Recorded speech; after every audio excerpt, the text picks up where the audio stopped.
aujourd'hui, le PQ, il a gagné. Terrebonne, yes sir. Legault mange une volée. C'est le seul bout qui est la chose le fun à matin.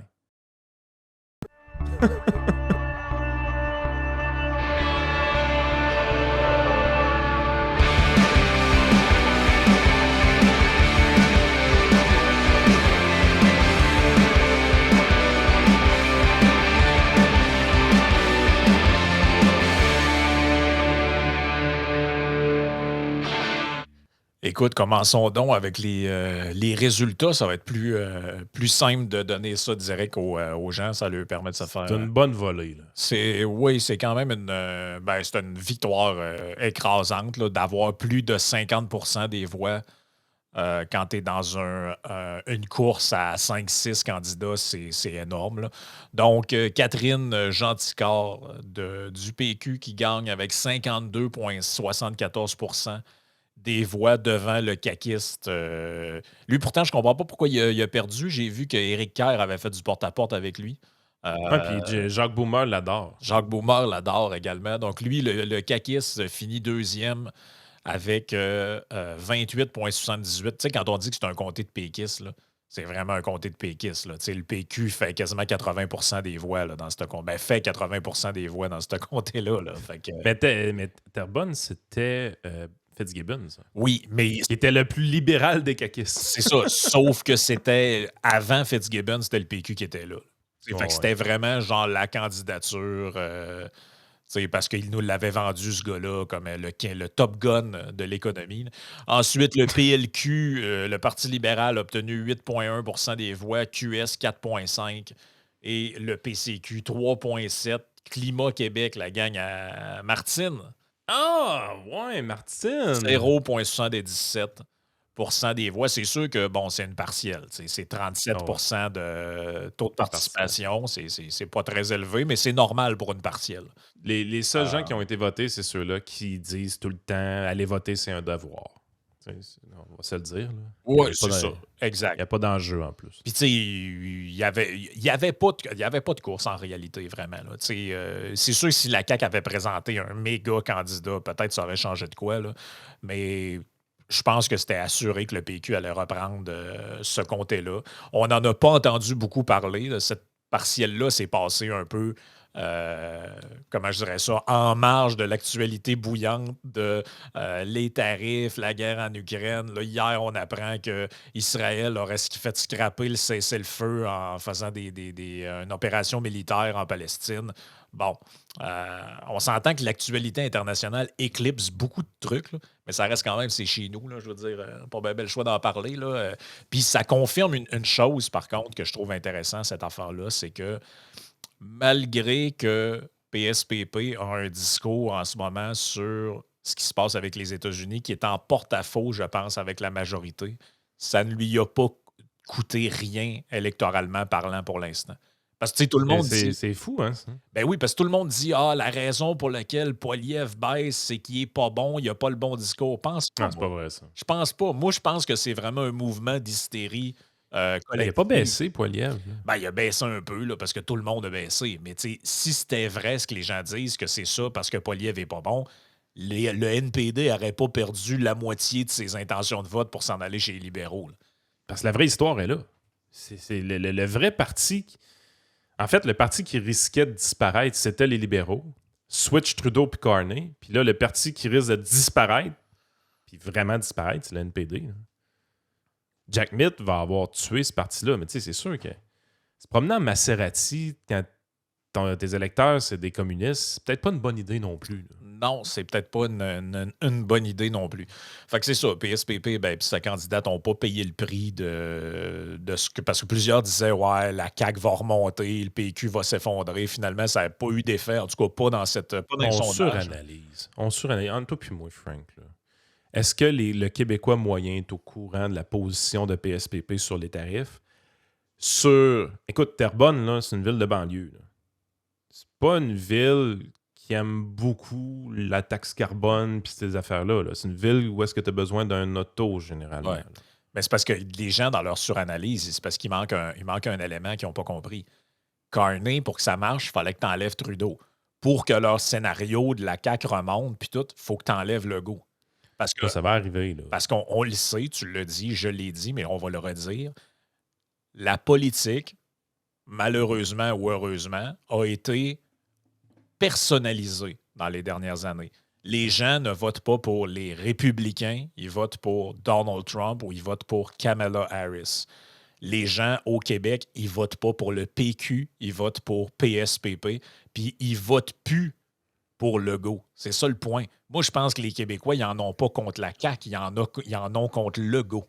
Exactement. Moi, je suis pas mal persuadé que si tu trouves quelqu'un qui a un peu d'allure, que l'image n'est pas scrap là, publiquement, là, puis que tu le mets à la place de Legault, tu vas voir que les sondages vont changer très rapidement.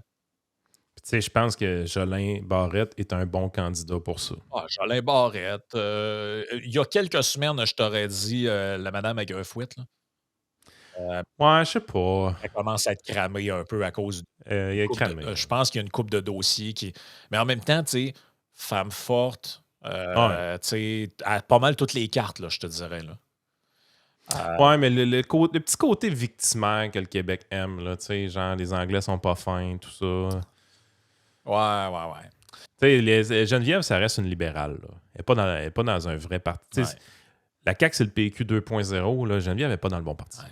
Mais c'est quand même tout un flip pareil, ce qui s'est passé dans Terrebonne. On donne les chiffres là, dans le. Max donne les chiffres dans notre article sur Pilule Rouge. Ils ont eu, c'est ça, comme on a dit, 53 des voix contre à peu près 29 pour Alex Gagné. L'ex-super ministre Pierre Fitzgibbon, lui, il avait eu 49,44 des voix en 2022. En 2022. Chante débarque, là, ça fait 2 ans et demi. Ça fait 2 ans et demi. C'est une inversion carrée là, des intentions de vote.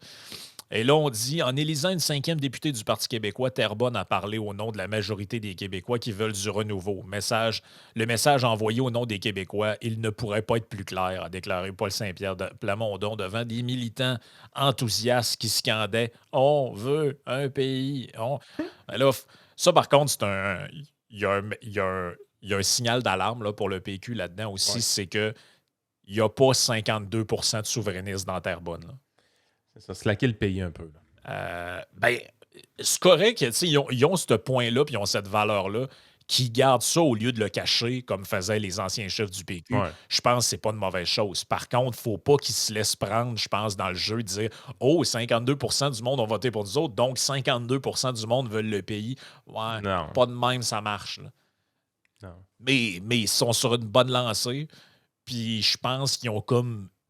Moi, je pense qu'au début, en tout cas, si je me rappelle de ce qu'on jasait dans le podcast 2021, 2022, moi, je trouvais que PSPP faisait beaucoup de faux pas à tout bout de champ.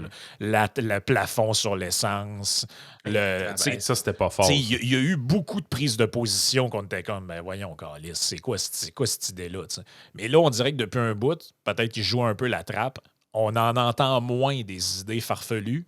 Puis il reste comme sur le générique. Là, genre. Ben écoute, avant l'élection 2022, il était en quête d'attention médiatique. Je veux dire, sérieusement, le parti devait survivre. Ouais, c'est ça. On s'enlignait pour un seul député péquiste élu. Puis c'est un député péquiste qui aurait pu facilement traverser la Chambre pour la CAQ. Tu sais, pour vrai, il était ministrable. Là. Pascal Birbé était ministrable. Fait que tu sais, on a vraiment passé à pas grand-chose, en fait, de fermer la lumière au Parti québécois. La raison pourquoi c'est pas arrivé, c'est qu'il n'y a pas eu un mauvais débat de son côté. Il a été fin dans le débat, on va le dire comme ça. Les madames ont bien aimé ça. Il y a quelqu'un qui a volé un pamphlet. Elle sérieusement, là, es-tu consciente de l'importance de son geste pareil d'avoir volé ce petit pamphlet-là? À quoi qu'elle a pensé, la fille, d'aller voler des pamphlets, sacrément? Je sais pas. Je la comprends pas encore. Mais il y a celle qui se présentait pour QS dans son comté qui perdait, qui allait perdre. Parce que Québec solidaire était très fort dans ce comté-là. Québec solidaire a fait un gain dans ce comté-là. Mm-hmm. Ben, la candidate est allée voler des pamphlets. Moi, Ouais, c'est bizarre. Puis elle a démissionné en plus. Ouais, c'était très bizarre, cette affaire-là. Hallucinant.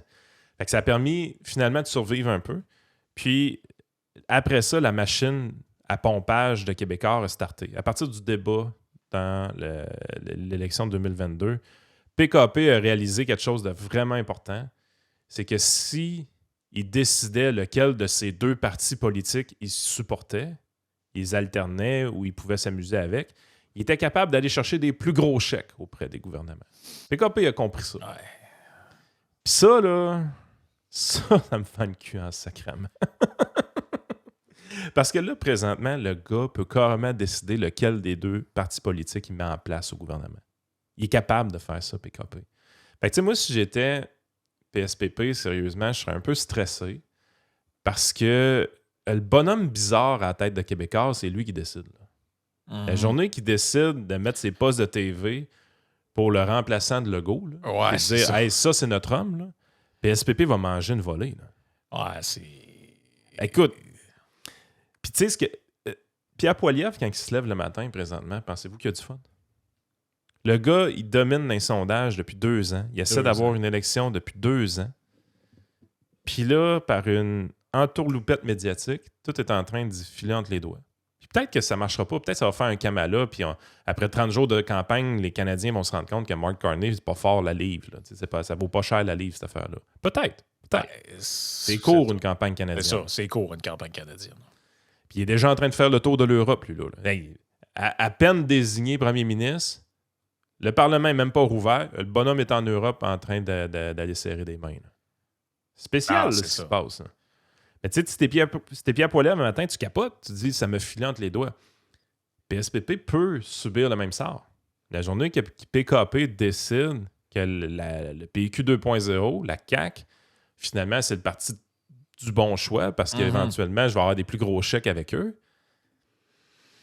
Et puis, tu sais, je veux dire, c'est malsain. Là. Non, c'est ça, c'est malsain. Écoute, on avait un invité qui devait arriver plus tôt. Finalement, il y a eu un petit problème technique, donc on va le faire rentrer pour voir si le pépin est réglé. José, tu nous entends? Oui, m'excuserez, ça dépasse mes compétences et ça fait descendre les seins du ciel, pas à peu près, je peux te le garantir. Nos Patreons l'ont entendu. Moi, je viens, là, quand quelque chose qui est supposé de marcher ne marche pas, là.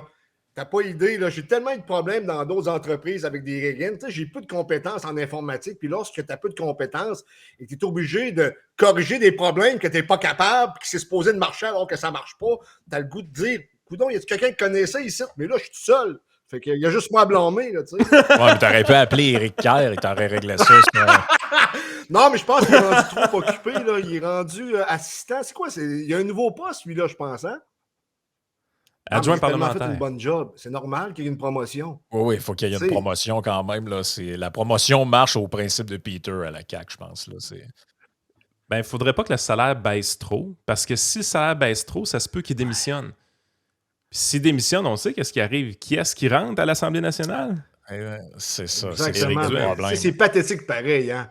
De voir la politique, là, ce qu'on vit présentement. Je veux dire, les députés, là, je pense qu'il y en a plusieurs qui manquent de colonne vertébrale. Là.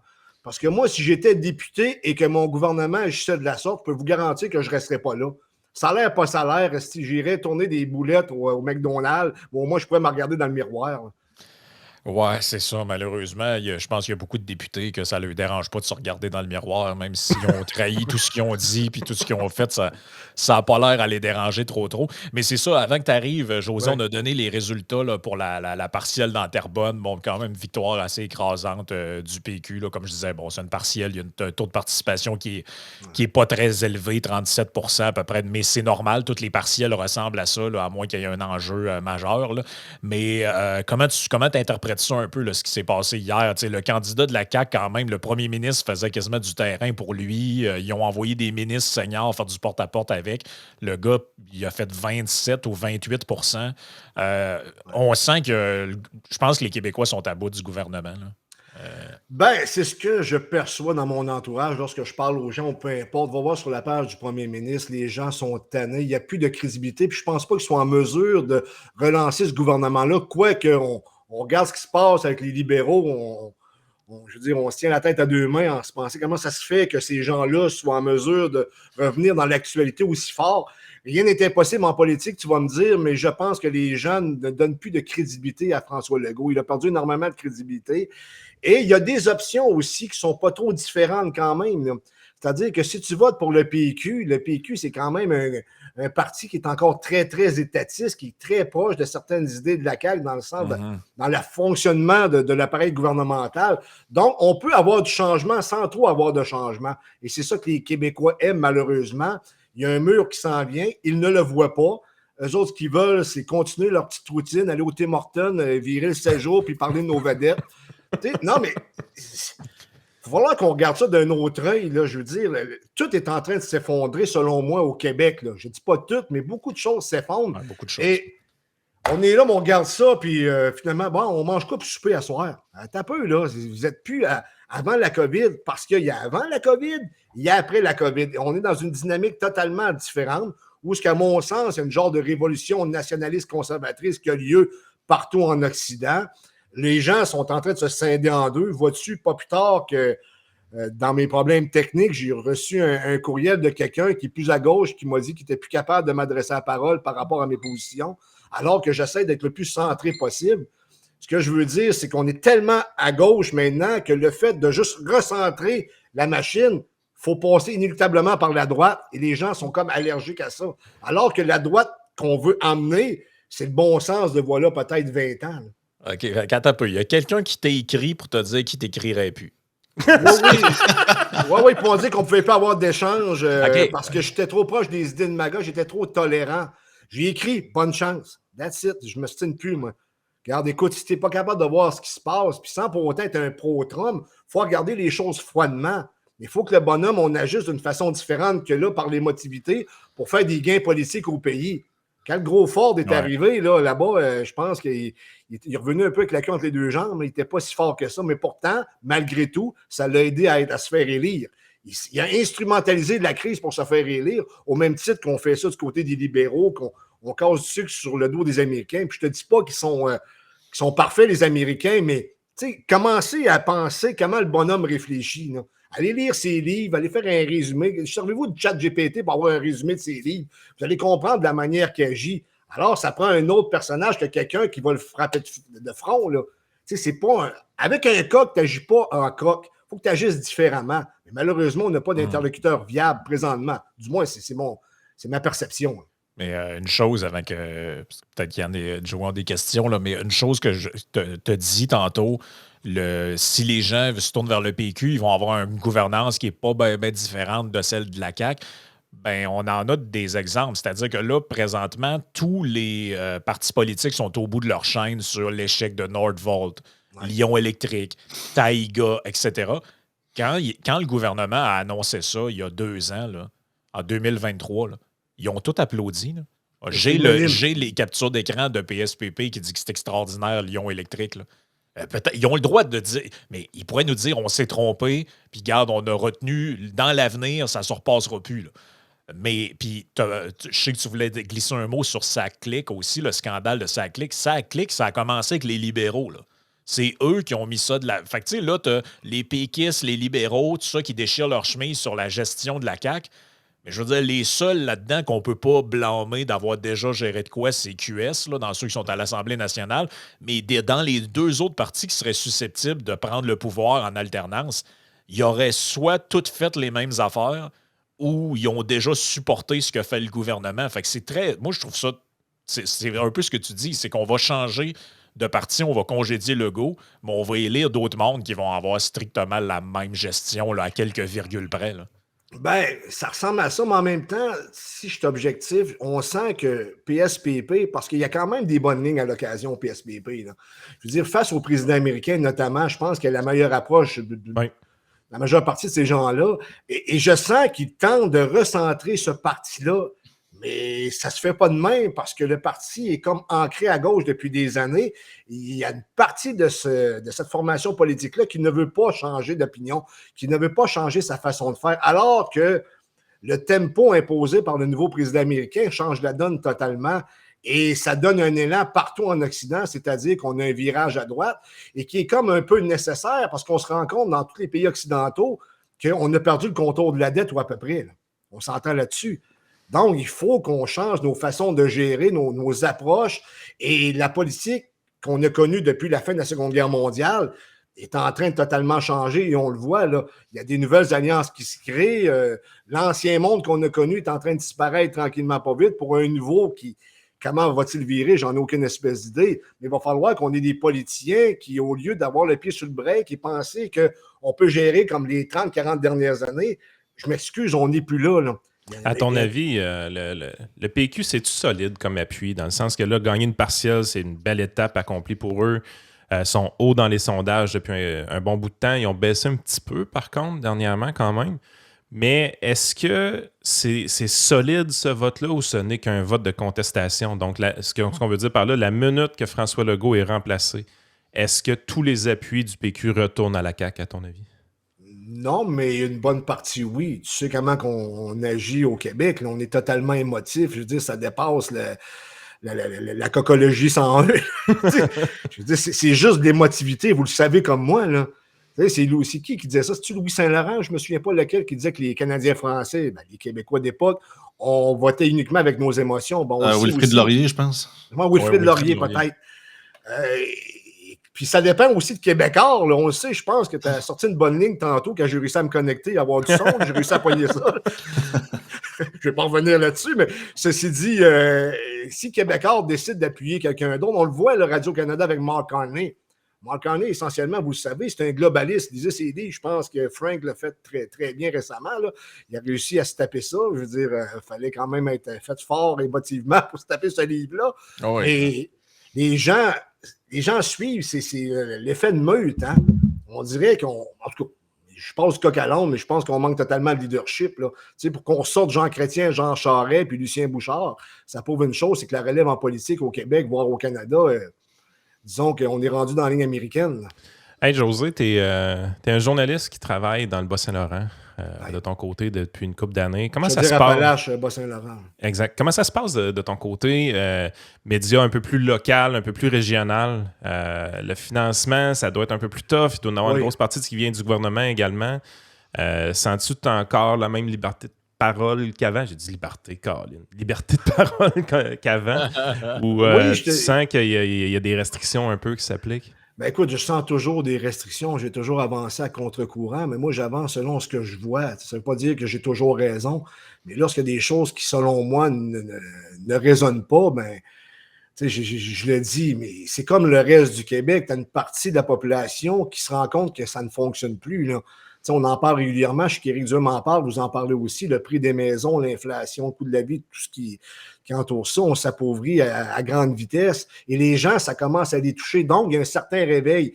Mais en même temps, tu as le rouleau compresseur des médias traditionnels qui est encore là et qui fait encore son œuvre. Et je suis obligé de te dire, comme exemple, à Cube Radio, je trouve qu'ils font un meilleur travail. Ils ont Dutrisac qui fait quand même des bonnes sorties. Martineau, ça reste du Martineau, mais des fois, je trouve qu'il est dans le target.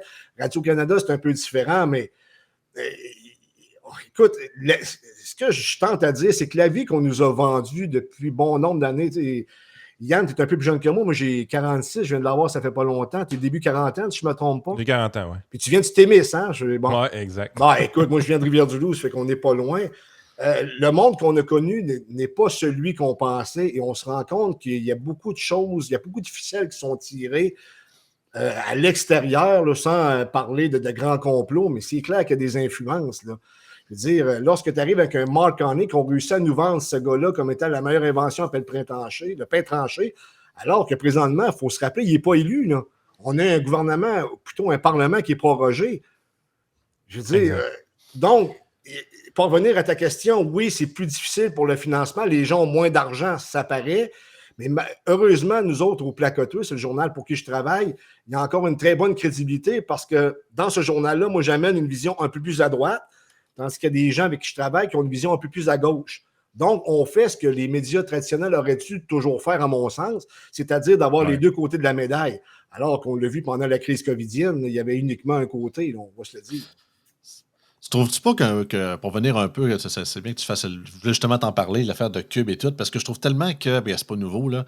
tellement une sorte d'hypocrisie ou du moins deux poids, deux mesures ou de double discours par rapport à, hier, je pense que même on l'avait partagé dans notre chat privé de la gang, il y avait comme une clip qui passait sur Twitter, là, c'était Martineau qui venait de découvrir la super citation de Margaret Thatcher, puis en parlait à Dutrisac, que justement, en gros, je paraphrase ici, l'argent public n'appartient pas au gouvernement, il appartient au peuple, c'est l'argent des contribuables, puis faut dépenser justement, un peu comme notre discours finalement, puis les deux comme « Ah ouais. » Moi, je suis comme, ben oui, c'est bien beau, mais vous allez tous voter PQ les deux pour les prochaines élections qui prouvent carrément l'inverse. Là. Je dis, fait que, moi, la question que je me pose, c'est, OK, ils ont tout l'air à voir le problème. Clairement, de plus en plus, même, je serais prêt à l'admettre, plus du côté de Québécois, moins à Radcan, mais le discours par rapport à la réingénierie de l'État. Écoute, j'ai vu Dutrisac la semaine passée demander un Doge québécois puis un Doge canadien. Là. Ça veut dire que ça avance quand même par rapport à notre discours. La fenêtre d'Overton, elle bouge. Mais encore là, on dirait que la connexion se fait pas comme vous pensez vraiment que le PQ va faire ça. Tu sais, je comprends. Oui, il se ressemble. Oui, il a l'air d'avoir un genre de reformulation du discours dans certains trucs. Puis regarde, on donne à César ce qui est à César. Mais ça va-tu être suffisant? C'est quand même la même personne qui n'a même pas 2 mois. Je passais des clips qui étaient dans un congrès de la CSN avec GND pour dire que c'est extraordinaire le système public monopolistique, puis qu'on va vous défendre, puis de ci, de ça. Fait que je suis curieux de t'entendre là-dessus. Là. Ben, plusieurs choses. Là. Premièrement, le travail que vous faites et que d'autres plateformes font fait en sorte que le discours change. Parce qu'avant, on avait le discours qui venait uniquement des médias traditionnels. Là, maintenant, il y a des médias alternatifs. Tu sais, je vais répéter les mêmes affaires que vous savez. Donc, le travail que vous faites, vous avez énormément d'influence. Il y en a d'autres qui ont de l'influence aussi, qui font en sorte qu'on a les deux côtés de la médaille désormais. Mais sûrement, comme il faut, les gens, on l'a vu, l'exemple là, de Rebel News, là, Jacques et Louis se sont fait interviewer. Là, vous l'avez vu passer, sûrement. Vous Je veux dire, ces gens-là, c'est clair qu'ils regardent juste les médias traditionnels. Ils ne sont pas capables de se faire une thèse autrement. Alors que moi, du moins dans mon temps, puis Yann, tu as connu ça aussi, il me semble qu'on avait les deux côtés de la médaille qui est disparu. Là, c'est en train de revenir par rapport à des plateformes comme vous autres parce que c'est monétaire, c'est l'argent qui parle. Si les gens désertent les médias traditionnels, puis si tu es le moindrement brillant dans ta business, tu te dis, wow, il y a de quoi qu'on ne fait pas bien, là. Puis si on veut continuer à faire de l'argent, ben, il va falloir qu'on change. Donc, du côté de Québécois, il y a quand même ça. Puis on se rend compte aussi que, que possiblement que ça va cesser à un moment donné, c'est l'argent des contribuables dans les médias. Là. Que ce soit un média régional comme le nôtre, c'est tel que tel, c'est en région, puis on a quand même une indépendance, puis qui plus est, on est une coopérative. Donc, il n'y a personne qui nous met de la pression. T'sais. Puis il y en a des fois à l'occasion qui s'essaient ou qui font des plaintes. Moi, c'est pas la première fois qu'on tente de mesurer. Là. Mais si on regarde globalement le portrait, là, si je veux quand même être positif, parce qu'il y a quand même du positif, les choses changent. Et vous le savez que ça change. Mais ça ne change peut-être pas assez vite à notre goût, mais on va dans la bonne direction. Non, mais c'est vrai. Regarde Cube Radio. C'est notamment la ça, là, duquel tu as fait un article, parce qu'il n'y a pas tant de gens qui l'ont rapporté, cette nouvelle-là, mais ce dont on a beaucoup parlé la semaine passée, puis tu as écrit dans le placoteux justement là-dessus, là, 72% des Québécois pensent qu'il y a du gaspillage. Donc, ça fait référence au sondage que commandaient les conservateurs avec Palace sur, appelons ça un Doge québécois, ou donnez le nom que vous voulez. Là, on pourrait s'amuser à trouver des acronymes, mais on voit que dans l'opinion publique, là, qu'on soit péquiste, libéral, tout ça, en fait, ce que le sondage démontrait, on l'a bien analysé avec Adrien Pouliot, c'est qu'à part le petit segment de 10% qui vote pour Québec solidaire, dans tous les autres partis, il y a une majorité d'électeurs qui disent qu'il faut que ça arrête. Là. Ouais. Ça veut dire que l'opinion publique, elle a bougé. Là. Fait que si tu es un parti qui a un peu d'intelligence, il faut que tu amènes ça dans ta plateforme à un moment donné. Là. Ben, un article comme ça dans le placoteux, José, y a-tu des commentaires, y a-tu des gens qui te contactent, les boss au journal, qu'est-ce qu'ils en pensent, un article comme celui-là pour le fun? C'est la beauté du média pour lequel je travaille. Il y a une forme d'ouverture que j'ai amenée aussi, là, parce que je suis capable de créer ou mettre des textes en ligne, de faire des textes qui ont quand même des arguments qui se tiennent avec des sources. J'ai appris ça dans mon métier, d'avoir des sources puis d'avoir des choses qui font en sorte que c'est crédible. Ça fait qu'il y a des gens qui peuvent critiquer, mais si je leur dis « Ouais, mais va voir telle source », ah, OK, tu sais. Fait que c'est juste le fait que je fasse mon travail comme du monde, que je présente une autre vision des choses établies sur des faits et des statistiques qui font en sorte qu'on a une certaine crédibilité. Mais si j'étais juste dans les motifs, c'est sûr qu'à un moment donné, on me planterait. J'ai déjà fait des erreurs aussi. Là, je veux dire, je suis pas à l'abri des erreurs. T'apprends. Moi, j'ai appris un peu sur le tas. Là, je veux dire, moi, quand je suis arrivé à CMA-TV, ils m'ont donné une salle de nouvelles. Il y avait 2 communiqués qui rentraient par 3 jours. Il a fallu que je me débrouille. J'étais arrivé avec un français plus ou moins. Ça fait qu'à force de faire des erreurs, c'est sûr que tu finis par apprendre, mais tu finis par avoir une certaine crédibilité qui fait en sorte que lorsque je parle, j'amène certains arguments qui sont valables, qu'on est capable d'avoir une discussion. Mm-hmm. Mais c'est d'amener les gens à réfléchir et d'aller plus loin que leur première impression. Parce que tu sais comme moi, Yann et Frank, tu sais, puis Joey, tu sais aussi, en politique, comme dans ce qu'on fait, dans le fond, c'est une forme de politique, là. Ouais. C'est une question de perception. Mais il faut aller plus loin que ça désormais parce que les spécialistes en communication le savent, ça. Et nous autres aussi, on le sait.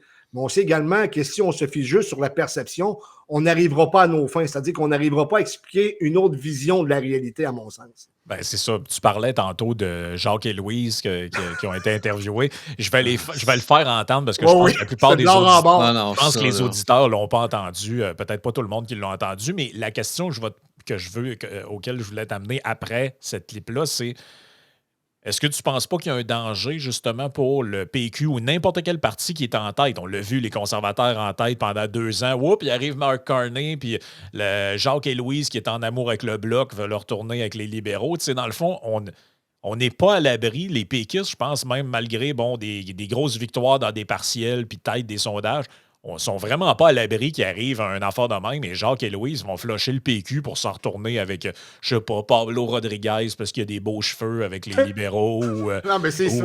Mais c'est ça pareil. Là. Donc, voici la fameuse clip. Jacques et Louise interviewés par Rebel News. Donc, ça a donné ce qui suit.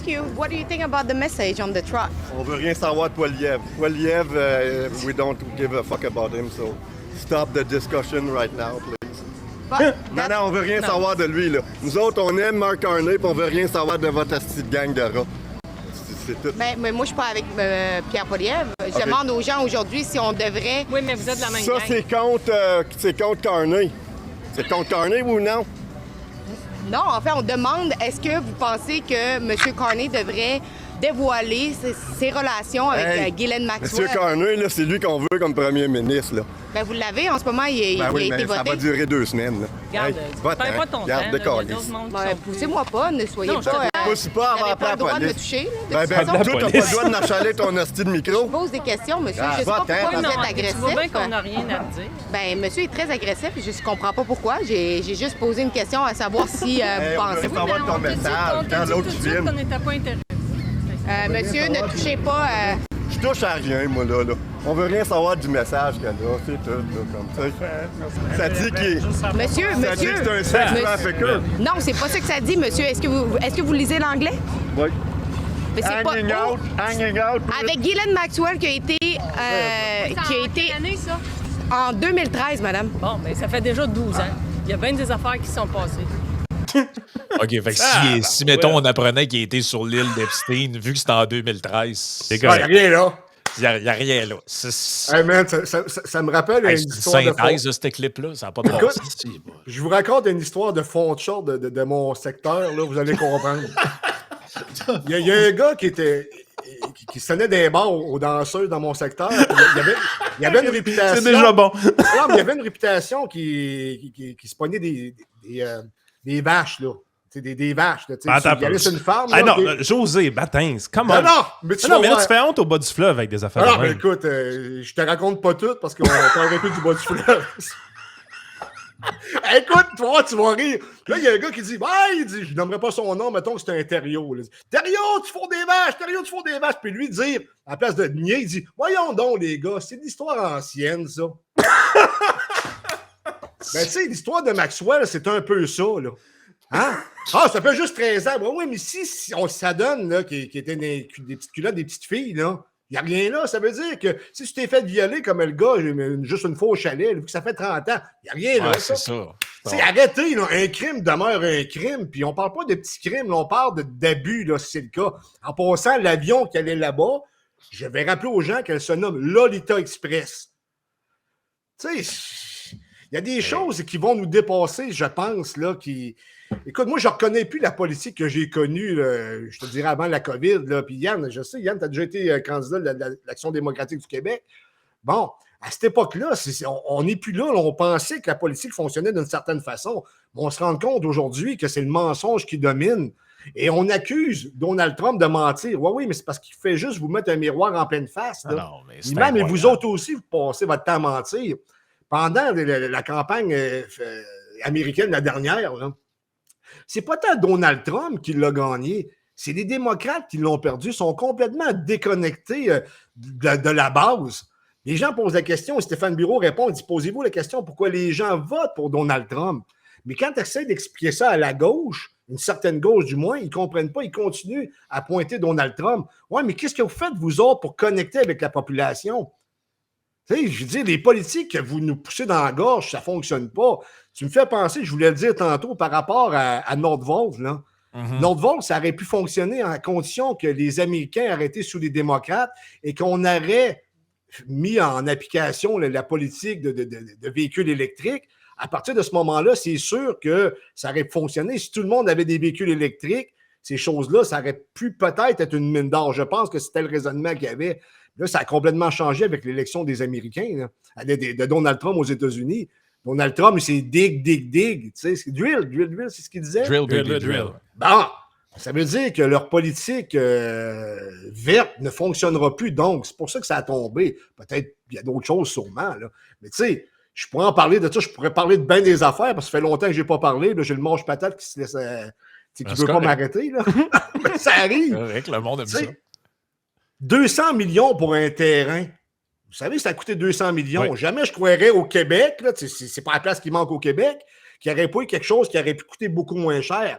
Il a fallu qu'on prenne ça. C'est juste des mauvaises décisions par-dessus mauvaises décisions. Le même terrain a initialement été acheté par Poirier au coût de 20 millions à peu près. Il y a quoi qu'on aurait pu faire là? C'est l'argent des contribuables. Maintenant, ça clique. On est rendu à 1,2 milliard, je pense, si je ne me trompe pas. Les pinottes. Est-ce que vous êtes conscient qu'il y a 300 de Vidéotron là-dedans?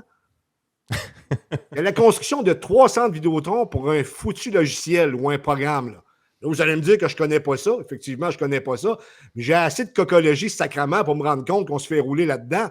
Puis, on va manifester contre Donald Trump dans 16 villes du Québec, mais il n'y a personne qui se lève parce qu'on se fait voler à coups de milliards par un système. Là. Arrêtez. Là. Ben, ça, c'est 300 de Vidéotron puis 9 députés péquistes démissionnaires. Ça.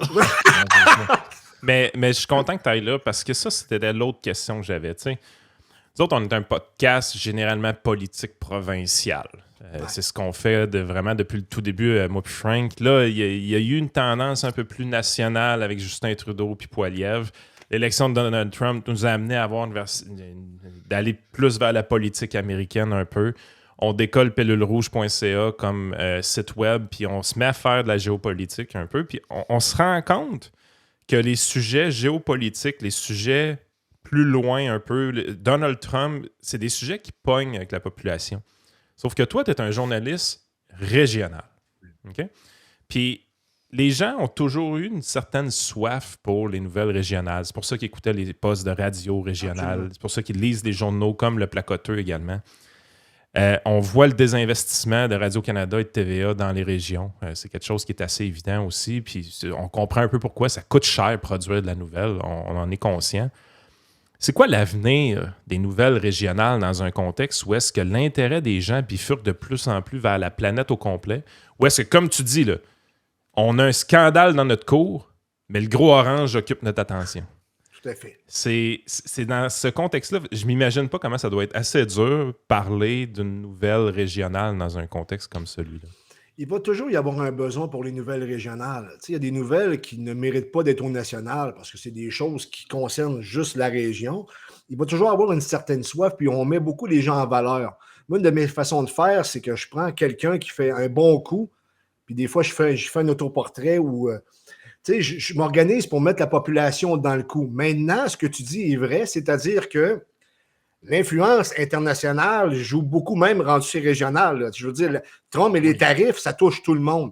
Donc, ce que je fais, ce que j'ai toujours fait, même ce que je faisais à CMA TV, puis j'ai fait un peu à la radio quand j'ai commencé à Rivière-du-Loup, C'est que je prends du national et je le ramène régionalement et j'en crée un enjeu régional pour que les gens puissent l'approprier. Ça ne veut pas dire que j'exclus toutes les nouvelles régionales exclusives. Ça veut juste dire que je m'occupe de ramener ça puis de faire parler les gens pour mettre les gens dans le coup parce que, comme tu l'as dit, la planète, tu ne l'as pas dit de même, je réfléchis comme ça, c'est que la planète est plus petite qu'on pensait là, avec les réseaux sociaux et les nouvelles technologies, de sorte que tu dois t'adapter. Et tu te rends compte également que ce qui se passe ailleurs a des incidences également ici. Donc, moi, ma mission, ce que je pense que j'ai toujours quand même assez bien fait, c'est d'avoir un bon balancement. Toujours garder de la nouvelle régionale, c'est toujours notre premier devoir, mais en même temps de parler du national et de le ramener régionalement. Et on se rend compte qu'il y a beaucoup de... Il y a beaucoup de viande autour de l'os par rapport à cette façon de faire-là. Ça ne veut pas dire que j'ai toujours raison, mais moi, ça a été ma façon de faire, puis je pense que ça m'a quand même bien servi. Et le placoteux, le fait qu'on ait des visions différentes. Là. Moi, je suis journaliste plus de droite. Mon collègue est centre-gauche, puis on a une qui fait la correction, qui fait des textes à l'occasion, qui est beaucoup, beaucoup plus à gauche. Mais puisqu'on est capable de travailler ensemble pour le bien-être du placoteux, parce qu'on sait que les médias régionaux, c'est pas facile, ben moi, je vois ça comme une force. Et par ailleurs, ça aurait dû toujours être de même, d'avoir les deux côtés de la médaille. Puis même, je ne demande pas du 50-50. Moi, là, je suis prêt à négocier. Je peux même avoir du 70-30, c'est-à-dire 70 plus à gauche et 30 plus à droite, mais au moins qu'on ait une plateforme pour s'exprimer. Et c'est ça que les gens ont besoin. Parce que là, ce qu'on dit aux gens, on leur dit quoi penser. Non. Expliquez aux gens les visions, et c'est aux gens de se faire une tête. Tu ne peux pas contrôler les gens pour les forcer à penser quelque chose alors que ça se fait depuis des années. Je veux dire, si on s'est fait mentir à pleine parche là, pendant la COVID, là, ça fait combien d'années qu'on se fait mentir? Les sondages, là, lorsqu'on monte une montée de quelqu'un, là, est-ce que c'est artificiel au début et on crée une tendance et la meute fait en sorte qu'elle suit, ou c'est vraiment une tendance de base par rapport à des idées exprimées? Ouais. Je ne le sais plus. Ça, c'est la grosse question. Et en terminant, j'aimerais ça t'entendre sur quelque chose. Tu parles de justement la différence entre ce qu'on voit dans les médias puis des fois sur le terrain puis tout ça. Comment ça se passe dans ton coin par rapport au boycottage des produits puis toute cette folie-là? Parce que là, maintenant, parce que le rôle des médias maintenant qui se sont proclamés, c'est même de donner des consignes aux gens. Là, regardez cette liste de produits-là, voici ce qu'il ne faut pas acheter. Puis là, on voit des groupes Facebook qui se forment. Là, ouais, comment je fais pour acheter des craft dinner faits au Québec? Puis ce genre de truc-là. Là, clairement, la trompe. Puis, tu sais, il y avait le fameux... Là, on a passé le texte, là, qui pour moi, un des grands chefs-d'œuvre humoristiques des dernières années, là, de l'épicerie d'Hélène David, là, où elle raconte qu'elle est à l'épicerie, puis elle est comme en épiphanie anti-américaine avec les autres gens qui sont là, puis les gens, ça se relance, ah ouais, vire le produit à l'envers, boycotte-le. Puis moi, j'ai pas vu ça nulle part, partout où je suis allé faire mon épicerie, je vais à plein de plages, je vais au Costco. J'ai pas vu personne checker les étiquettes, mais semble-t-il c'est une réalité. Tu vois-tu ça de ton côté ou ça a l'air d'un truc pompé par les médias? Il y en a un peu, c'est sûr, quand tu parles aux gens, la plupart des gens sont en colère contre Donald Trump. Et j'ai beau essayer d'emmener des idées un peu plus au centre, puis d'emmener une façon de voir différente, c'est-à-dire que de garder sa tête froide, de garder son calme et d'agir en homme d'État ou en gens qui sont conscients des enjeux, et c'est ce que je ne vois pas. Et ce que tu dis, dans le fond, là, peut-être que je passe du coq à l'âne, mais c'est juste de l'émotivité. On l'a vu pendant la COVID, on le voit encore aujourd'hui, et étonnamment, ce que je me rends compte, les gens qui étaient pro-vaccin, qui étaient tout ça, là, qui suivaient le bag, comme Roger Drolet appelait dans le temps, je ne sais pas si tu te souviens de ça, il appelait ça le bag.